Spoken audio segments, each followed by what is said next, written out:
ಒಳ್ಳೆ ಟೀಮ್ ಕಟ್ಕೊಂಡಿದ್ದಾರೆ, ಭಾಳ ಚೆನ್ನಾಗಿ ಮಾಡ್ತಾರೆ. ಎಲ್ಲ ಯಂಗ್ಸ್ಟರ್ಸು ಭಾಳ ದೊಡ್ಡ ದೊಡ್ಡ ಪ್ರಾಜೆಕ್ಟ್ ಮಾಡಿದ್ದಾರೆ. ಇನ್ನು ದೊಡ್ಡದಾಗಿ ಒಳ್ಳೆ ಎತ್ತರದಲ್ಲಿ ಬೆಳೀಲಿ. ಸಂಸ್ಥೆ ನಿಜವಾಗ್ಲೂ ಯಶಸ್ವಿಯಾಗುತ್ತೆ, ಯಾವುದೇ ರೀತಿಯಾದಂಥ ತೊಂದರೆ ಇಲ್ಲದೆ.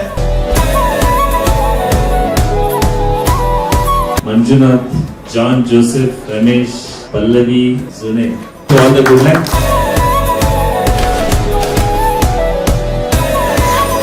ಒಂದು 300 ಜನಕ್ಕೆ ಮನೆ ಕಟ್ಕೊಂಡಿದ್ದಾರೆ. ಅಲ್ಲಿ ಒಂದು 300 ಫ್ಯಾಮಿಲೀಸ್ ವಾಸ ಮಾಡ್ತಾ ಇದೆ. ಅದು ವಿತೌಟ್ ಯಾವುದೇ ರೀತಿ ಎಕ್ಸ್ಪೆಕ್ಟೇಷನ್ಸ್ ಇಲ್ಲದೆ ಒಂದು ಸಮಾಜ ಸೇವೆ.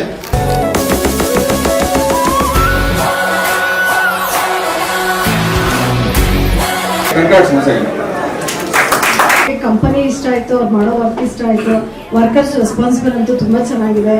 ಎಲ್ಲ ನೋಡಿ pin to pin, step by to step ನೋಡಿದಾಗ ನಮ್ಮನ್ನೇ ಒಂದೊಂದು ಸ್ಟೆಪ್ ಬೈ ಸ್ಟೆಪ್ ನೇರಕ್ಕೆ ತಂದ್ಬಿಟ್ಟಿತ್ತು ಈ ಕಂಪನಿ ನಮಗೆ.